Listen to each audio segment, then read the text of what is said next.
There's no feeling more intense than starting over.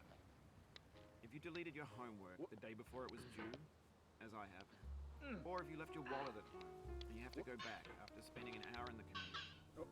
If you won some money at the casino and you put all your winnings on red and it came up black.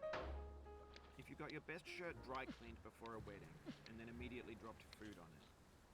If you won an argument with a friend and then later discovered that they just returned to their original view. Starting over is harder than starting up. If you're not ready for that, like if you've already had a bad day, then what you're about to go through might be too much.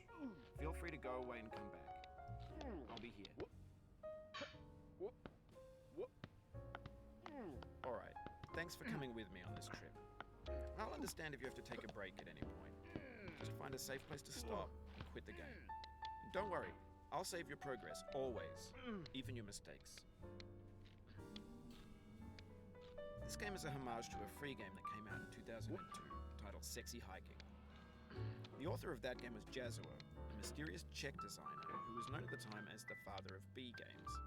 And B games are rough assemblages of found objects. Designers slap them together very quickly and freely, and they're often too rough and unfriendly to gain much of a following. They're built more for the joy of building them than as polished products.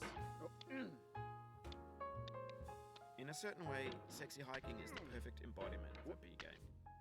It's built almost entirely out of found and recycled parts, and it's one of the most unusual and unfriendly games of its time. In it, your task is simply to drag yourself up a mountain with a hammer. And that act of climbing, in the digital world or in real life, has certain essential properties that give the game its flavor. No amount of forward progress is guaranteed. Some cliffs are too sheer or too slippery, and the player is constantly, unremittingly in danger of falling and losing everything. Anyway, when you start Sexy Hiking, you're standing next to this dead tree that blocks the way to the entire rest of the game. It might take you an hour to get over that tree, and a lot of people never got past it. You prod and you poke at it, exploring the limits of your reach and your strength, trying to find a way up and over. And there's a sense of truth in that lack of compromise.